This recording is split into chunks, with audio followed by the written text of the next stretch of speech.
I'm speaking with Max Barry, author of Providence, which will be published by G.P. Putnam's Sons. Actually, it's been published, on sale March 31st, 2020, so just a couple days ago. Thank you for speaking with me. Yeah, thank you so much for having me. So first, obviously you have a lot of ideas percolating in your head all the time.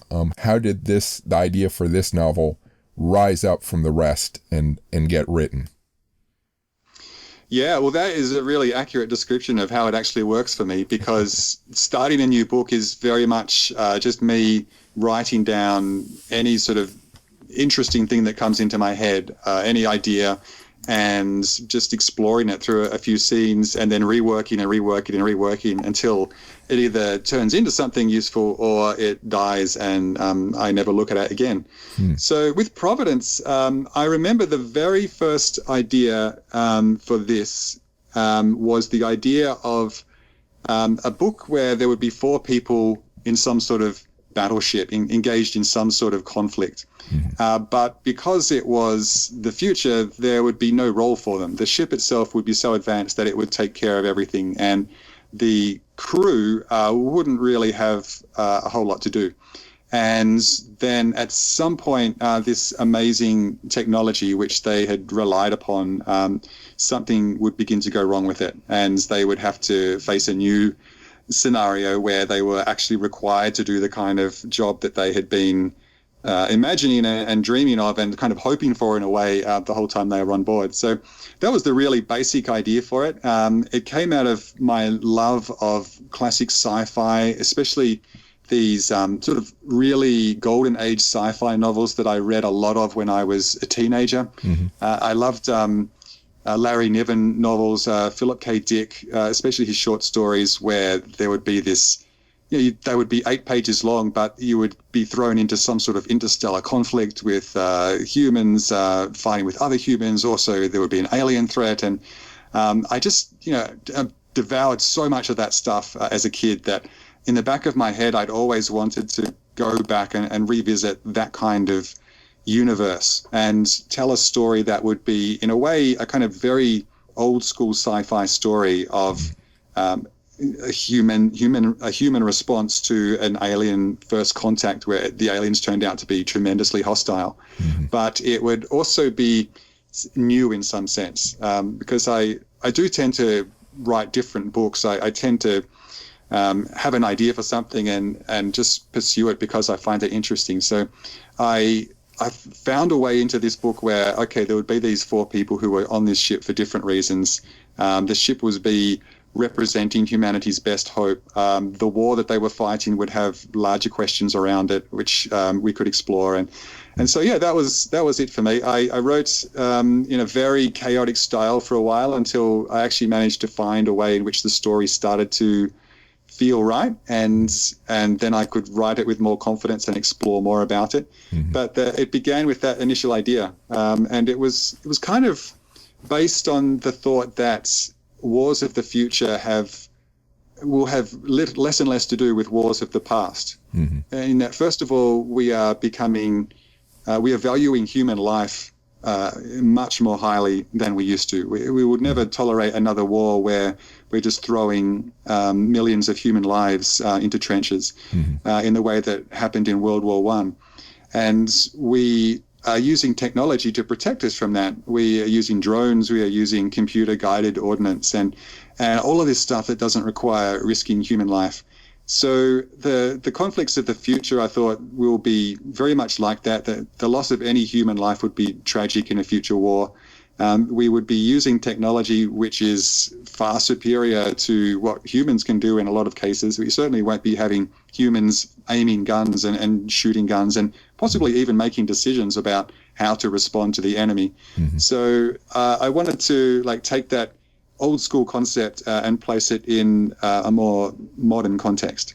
Yeah, definitely mentioning the old school classics. When I started reading the book, which I've enjoyed a lot so far, and I'm resisting reading it all the way through because I like to just take my time and just think about the bits that I read as I go through them.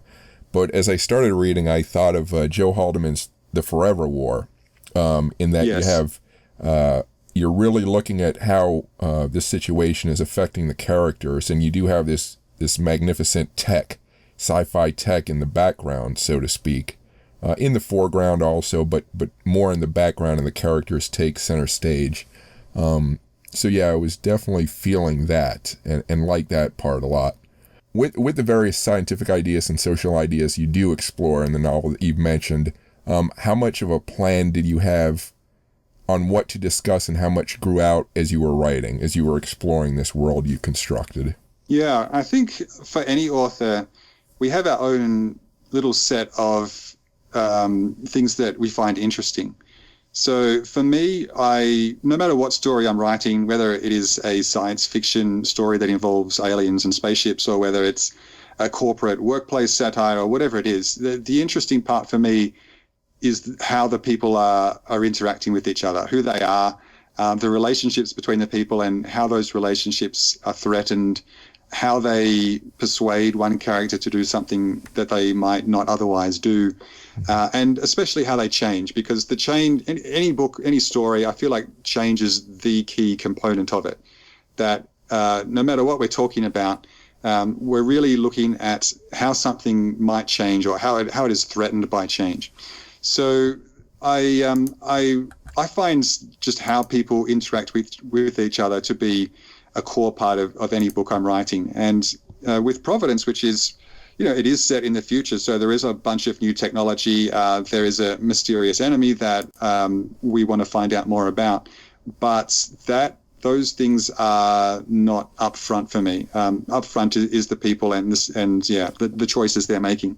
Mm-hmm. So it's I enjoy reading about technology. I like when I read sci-fi myself. I really enjoy it when an author has sketched out some really consistent and involved, complicated technology or culture or whatever. But for this story, for me, I wasn't really doing that. I was looking more at the more human side of it.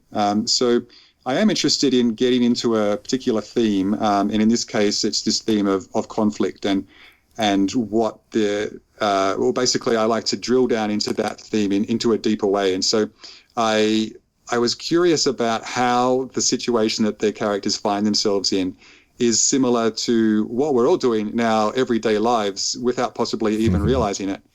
And by that, I mean, I read this book when I was much, much younger called Genome by the science writer Matt Ridley. Mm-hmm. And it talked about how the genes that are in our own genetic code have basically been at war with each other for as long as they've existed. Mm-hmm. And they're each trying to colonize different parts of our chromosome and growing larger in some over time, or possibly wiping out another gene. And so it's this conflict that we are completely unaware of, and that has absolutely nothing to do with us as people. Mm-hmm. It doesn't influence my decisions, I don't think, on as I go about my life. But it's also the recipe that determines who I am. I was grown from this genetic code. Mm-hmm. So it's, in a way, I am this walking battleship for a bunch of genes that are fighting a war that I'm not really aware of. Yeah. And that's the direct analogy for the ship in this book, where there are these humans on board, and they have given the warship a particular set of directions, but they're not able to communicate directly with the ship. They don't really know what the ship is thinking. Because they're just completely different types of life, to use that word. Mm-hmm. And so they have their own warship, and they have their own relationship with it. But that was an interesting concept for me. I really wanted to get into this idea that we are in a universe that is filled with conflict. And there's conflict between humans, there's conflict between different species on our planet, there's conflict at every level of life. Mm. And it's quite a cold and unforgiving universe in that sense. We have this beautiful warm bubble on Earth where we live and we form relationships and we craft human meaning and purpose and art. But beyond all that, it's really brutal. Mm-hmm. So I wanted to have that unfold in the book, where it's a very human story, but it's unfolding against this very brutal, uncaring backdrop of a universe that is filled with conflict all the time. Now, as a sort of a little tantalizing teaser for listeners and people who read the book, you just said something. I'm not going to say what, but you just said something about what you read, sort of what you used, that makes me think a little more about what I've been reading. And I'm not going to say specifically or at all, but Right. but I'm going to say you just told me. I know what you're referring to there, and I didn't want to. I almost caught myself as I said it, but yeah, it's there is a big question for the reader about the nature of what's beyond the crew, and the nature of the enemy and the nature of the ship, which seems quite simple at first when the book begins, because it is this old school concept of humans on board a warship. The warship is doing a good job. The enemy is kind of mindless. They don't seem to think a great deal. They just seem to be more like a force of nature. And I don't think there's any great twists in that, but there is a deepening exploration of what those concepts really mean. Yeah, it's and also you mentioned before that there's this question of the purpose of the humans, and you do raise that question in the book, and then you answer it. And again, I'm not going to be specific, but you answer it, and it's really fascinating. Sort of some of the concepts you explore with that. I won't say it. If you want to mention anything like that, that's up to you. But again, another really interesting concept for readers who want to take a look at this book. And I would suggest, actually, I've been promoting this book to other people on social media and stuff because it's really interesting. Oh, thank you. Yeah, it's kind of tough to talk about because, the book does develop obviously over the journey, and there are some concepts that become more prominent later in the book that are really the reason that got me into this story and that I wanted to tell this story. But for the reasons of spoilers, obviously I can't talk about them before people have read it. Yeah, definitely. So you mentioned some of the sci-fi classics that inspired this story. What other are there other books or media that inspire you in general, in any sort of way you approach your writing or the concepts you want to explore?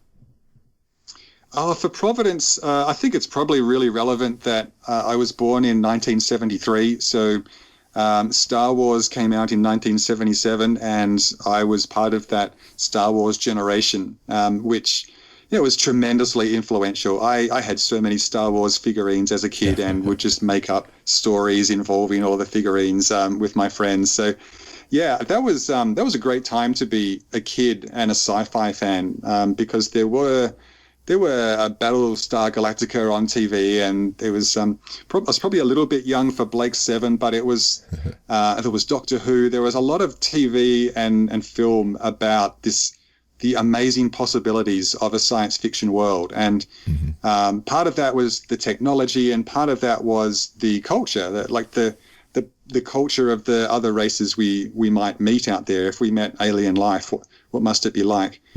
Because one of the things that the thing that's interesting is because all of these shows, of course, whenever we do have aliens in them, whether it's Star Trek or Star Wars or whatever, they are very, very human-like in relative terms. So it's quite possible that when we meet alien life in real life, if that ever does happen, it will turn out to be a kind of life where we're not even sure if it's life, because it's so different to what we consider to be life.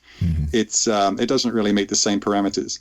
So when we imagine it, we tend to do the human thing and to project our own feelings and emotions and personality traits onto it. In the same way that we do with animals, with inanimate objects, we tend to ascribe human feelings to things because that's all we can do. And I suspect that if there is an alien life, it may be completely unknowable, and it will think in a way that we just find, well, alien is probably the right word for it, because it doesn't map with the same way that we think and that we feel. So it's a really interesting idea to how we're going to deal with that. We're probably not very well equipped to deal with that. We're probably not very well equipped to deal with AI as it develops over the next couple of decades, because AI is going to be tremendously useful to humanity and it's going to do amazing things. But it also has the ability to run away from us quite quickly, and in ways we don't think about. And this is something that I found as a hobbyist programmer, where I really love computers. I program as a hobby. It's a great sort of right brain activity for me when I've been messing around with fiction for so long that I can't do it anymore, to do something different. But what you learn is that when you program a computer, it works like you start off and you tell the computer what you want it to do. And then the computer does something different and it doesn't work like you expect. And you go and look at why, and you discover, actually, it did do what you told it to. It's just that you were not really fully aware of all the assumptions you were making when you gave it those instructions. And so it did the thing that you asked it to do 10 million times instead of 2 times like you thought any reasonable person would do. And so it's this kind of alien mind where it doesn't share much with our own sense of how we would imagine a human would do in that situation at all. But it is going to become something that is really a part of our world in the future. I remember thinking not too long ago that as AI developed, probably one of the last areas it would ever go into would be something creative like writing, like my own area. And yet already there are AIs who can do probably a pretty bad job, but still they can do a passable job of writing fiction. And they can do a good job of writing nonfiction, where they can go out and synthesize a bunch of online articles about some topic. And they can pull together a perfectly competent article about a nonfiction topic. So, yeah, here we are already. I think that it's going to be really interesting what happens in the future. And the trap for us as the human race is to see it for what it is and not try to project our own human personality traits onto it. Yeah. Let me turn to the process of writing, and you can still touch on the book, obviously, but is there anything out of the ordinary that you do or that you did to complete this work that might be different from what other writers might do? I think I probably do more of a chaotic process at the start of writing the book, where I will tend to write a whole bunch of different scenes, and it might be a dozen different scenes or different ideas, and I'll have very little idea of how they might connect to each other or what they're even about. But what I'm doing really is just starting with something that I find interesting, some scenario, and then just writing out a scene and looking for what works in it. And what works might be a line of dialogue. It might be that sort of suggests a particular attitude or a particular relationship or something. And I can't really articulate what it is, but it's just, I'll see something that appeals to me for some reason. So I have this really messy process of getting started. It's probably the reason it's been so long since Lexicon, my previous novel, because I messed around with so many different ideas, and some of those ideas blew out to become almost novel length before I realized that, that this still wasn't really what I wanted to do. And I was working on multiple of these at a time, so I would flip back and forth, which is a really fast way to to finish 0 books. But yeah, so what I usually start a book like that. I find that getting to the book to the point where I'm really happy with a first chapter, and I'm like, okay, that will be the first chapter in the actual book, can take maybe 70% of my time. And then when I've got that right, and then everything else becomes much easier. I have done more planning with Providence than I've probably done for any book previously. So once I'd gotten the story to a particular point, I was able to stop and plan out the story from that point forward, and also how I wanted to restructure what I already had. Whereas in the past, my process has been more organic all the way through, where I would just write a page at a time with very little idea of where it was going. And that's a really good way to stay true to the story and to stay true to your characters. But it's also almost a guarantee that you get to the end of your first draft and you read it back and weep, because there's just so much work to try to put some decent structure in there, and the ideas you had in chapter 12 that you thought were going to go somewhere, but they turned out actually not to. It's a job. So I found that with Providence, once I had gotten the story to the point where I was happy with it, I thought, okay, this is a book here. I could plan it out, and I could have an ending in mind from quite early in the process, which I haven't really been able to do before.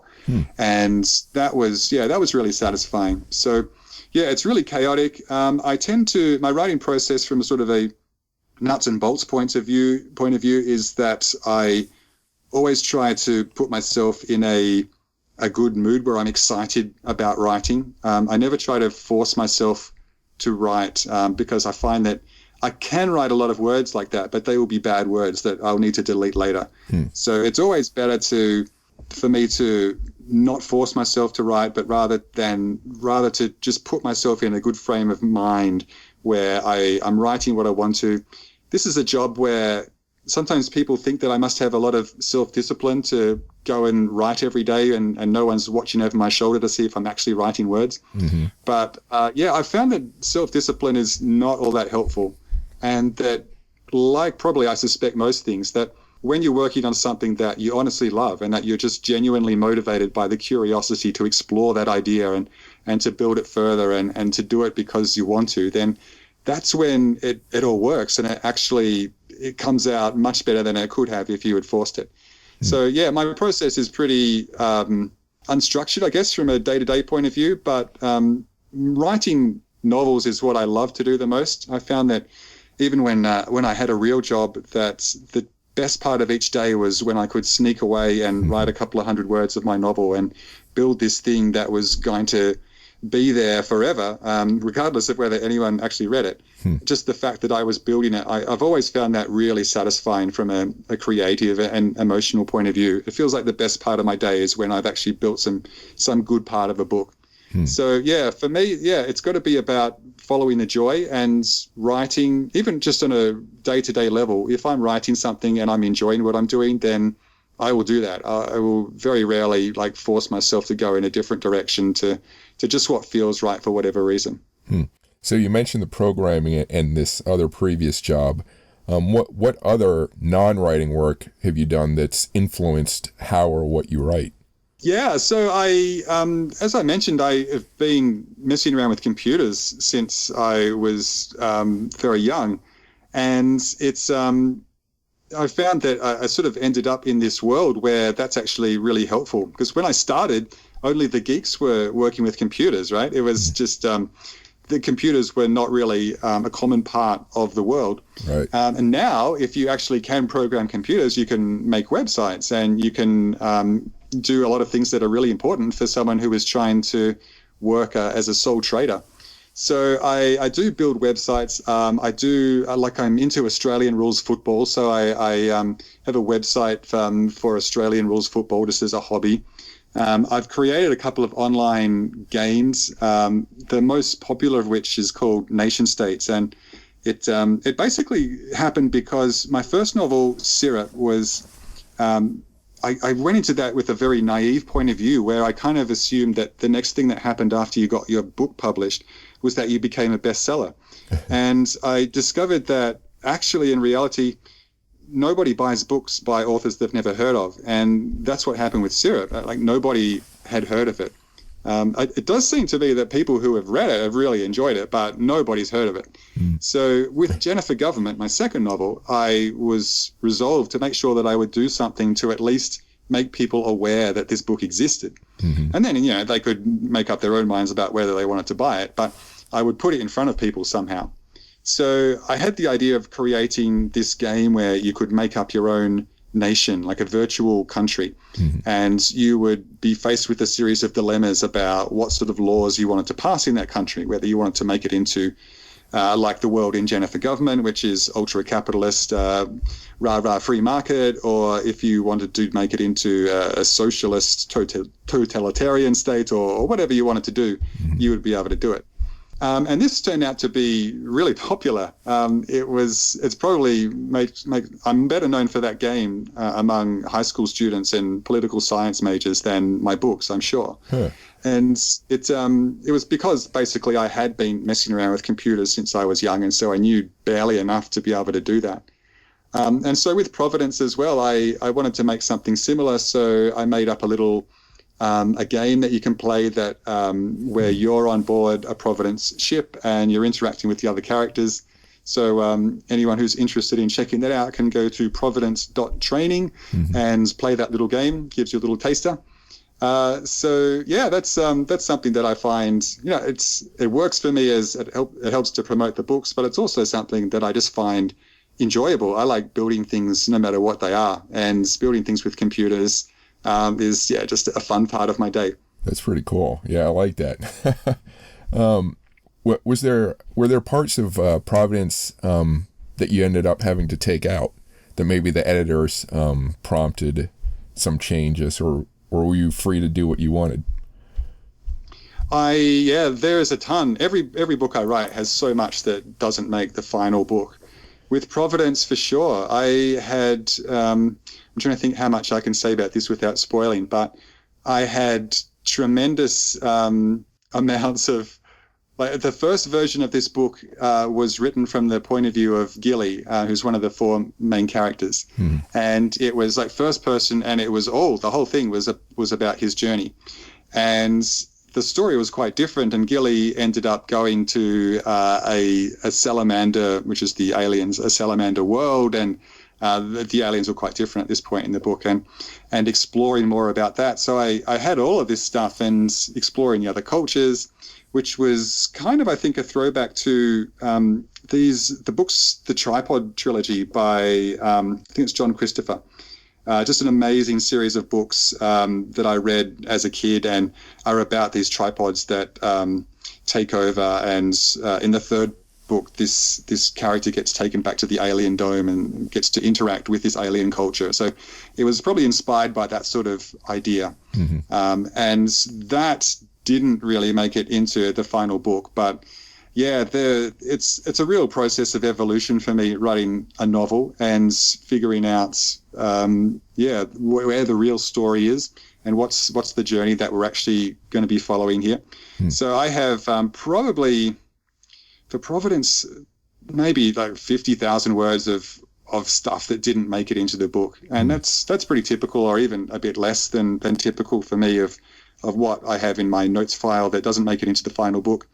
The editing process was pretty simple this time around. I didn't change it a great deal. I mean, I guess that's kind of the fact that when I give a book to an editor, if they want to publish the book, then they usually feel like it's pretty close. I don't have to do a whole lot of work. It's more actually the other way around, where I'm often tempted to rip up the floorboards and to rewrite a book to death, and I will keep rewriting books until somebody stops me.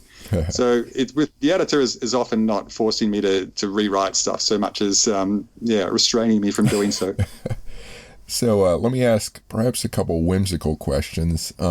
One, if the book had a soundtrack to it, what do you think that soundtrack would be? Or do you have like a musical idea with it?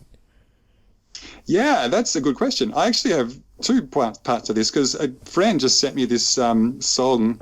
It's a Daft Punk song, and it's called, I've forgotten its name now, but it's called First Contact, or it's something like very alien themed, and it's was really appropriate.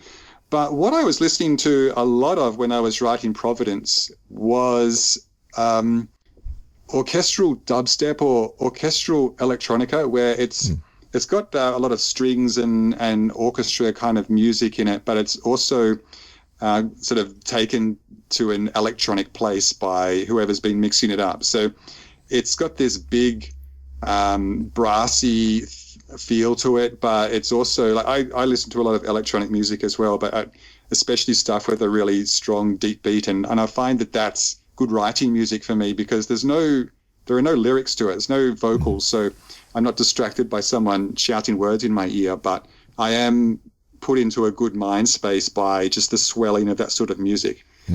So yeah, I listened to a lot of that.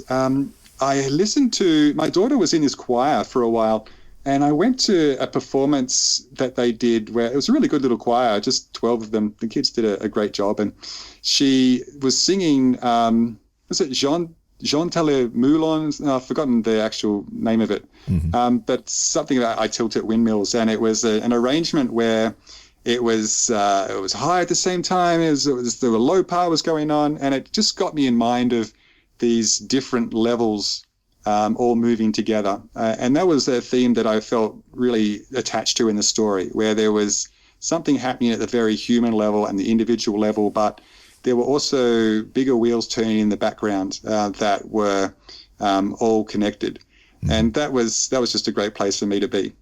Yeah, I can, when you describe it, I can hear that. I can almost hear the ship. It almost sounds like the soul of the ship, the stuff you were describing, big and powerful, but also it had, the intricate electronics and stuff. So yeah. Yeah. And also the bigger question of, so they're involved in a war, but a war is so big that you could never really see all of it at once. You only see the part that these particular people are exposed to. Mm-hmm. So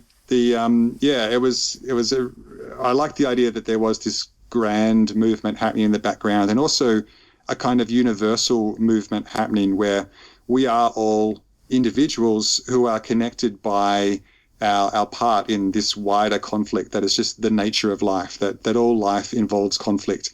And even though we're only aware of our own little piece of it, and we only really care about the part that affects us as individuals and that we can ascribe meaning and purpose to and human relationships to, we are also joined by this shared role in the universal movement. Yeah, definitely. I'm speaking with Max Barry, author of the new science fiction novel Providence. You can find him at maxbarry.com. If you like this podcast, Full Contact Nerd, please rate it on whatever podcast feed you're listening to it on.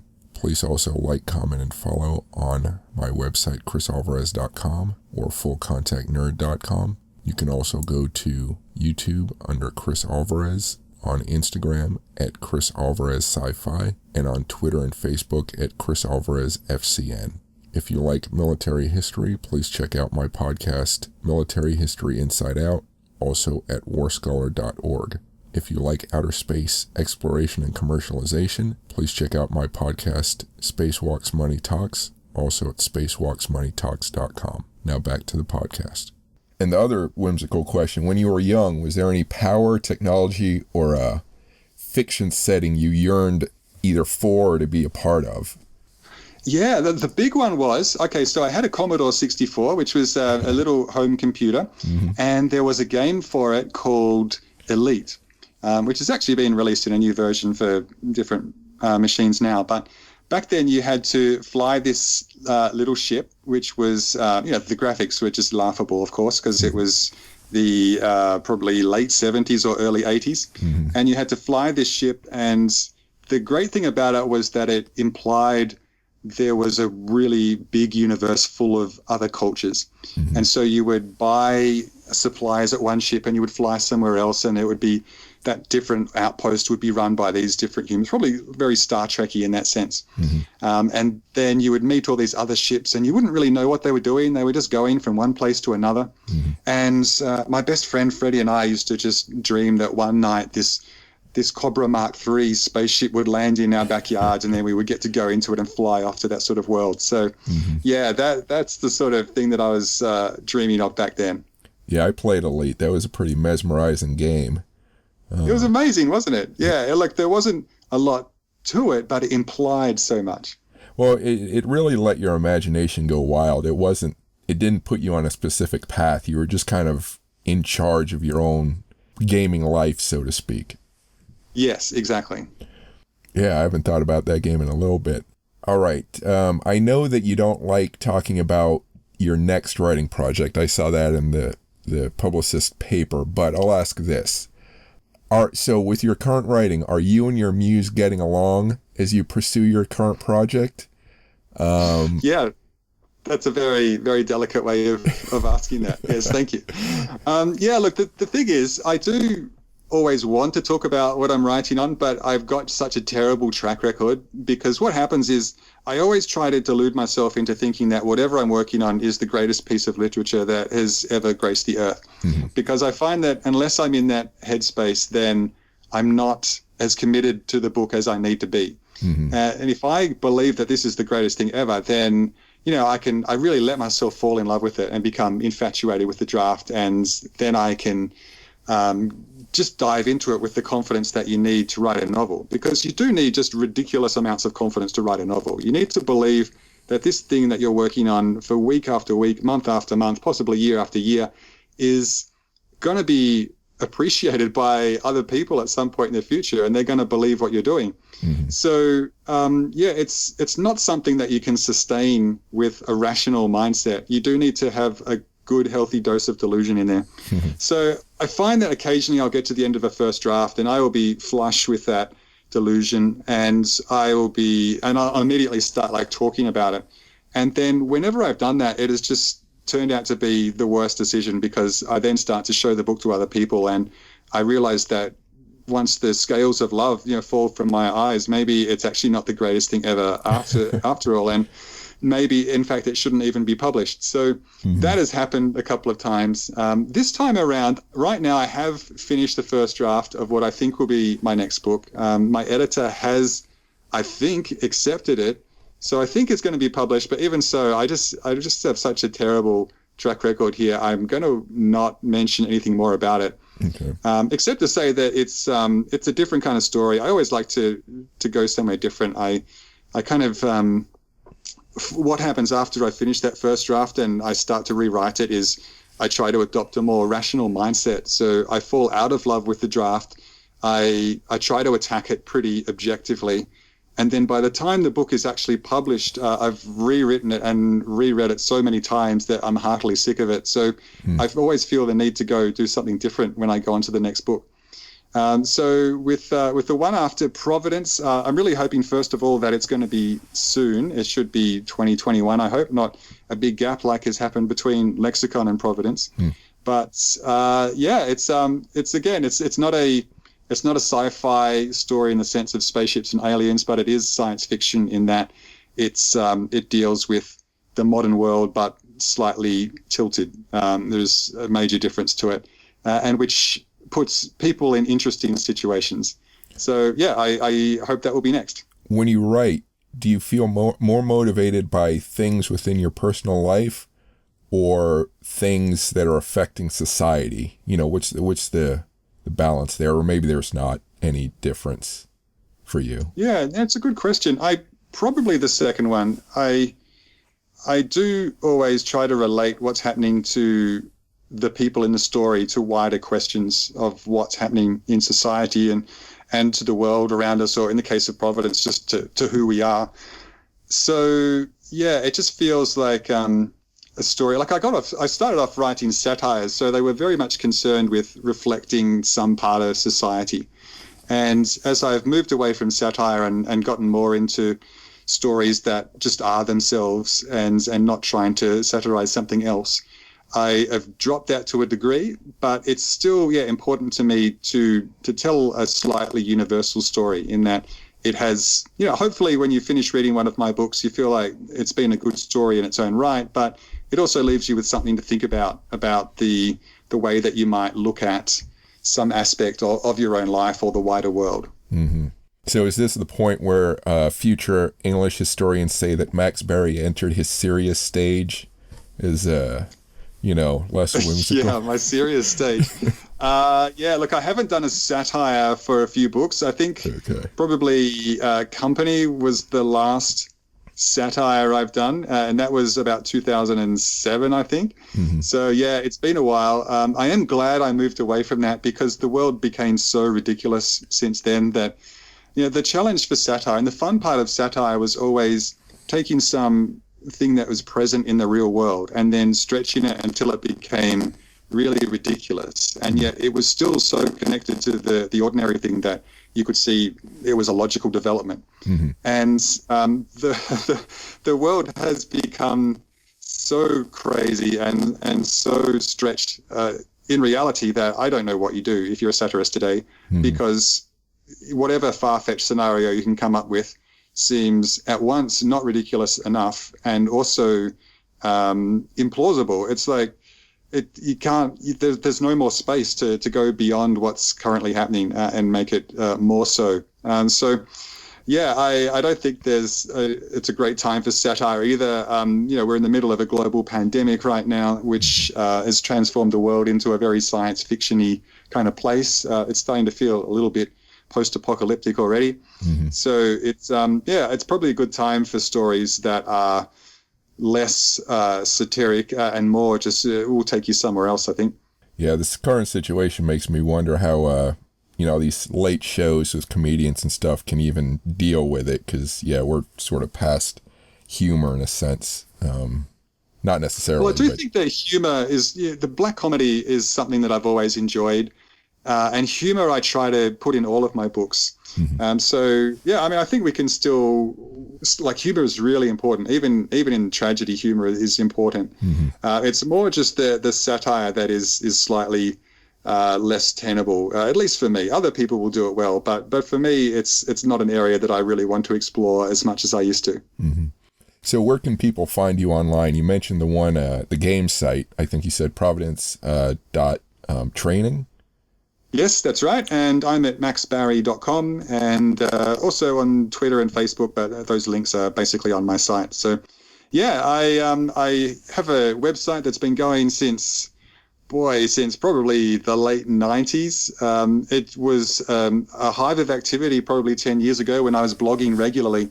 And since then, blogs have become less of a thing, and people just post on Facebook now and Twitter. So I don't blog quite as much as I used to, but still I'm there. I spent a ton of time recently redeveloping it, because the problem when you've got a website that was first created in 1998 and have been reworking ever since is that the code is just an abomination. It's so difficult to work on now. I should really just throw the whole thing out and start again at some point, but I have not. It is still the same thing creaking along.